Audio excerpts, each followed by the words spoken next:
বাংলাদেশ জাতীয় ওয়ানডে দলের অধিনায়কত্ব থেকে অবসরে যাচ্ছি।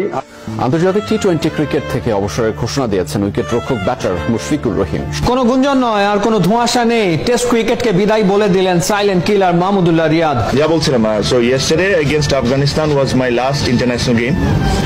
I am retiring from international cricket effecting right now. Test ও টি-20 থেকে অবসরের ঘোষণা দিয়েছেন সাকিব আল হাসান। ঘরের মাঠে দক্ষিণ আফ্রিকার বিপক্ষে টেস্ট খেলেই টাইগারদের সাদা পোশাক তুলে নেওয়ার সিদ্ধান্ত নেন এই অলরাউন্ডার।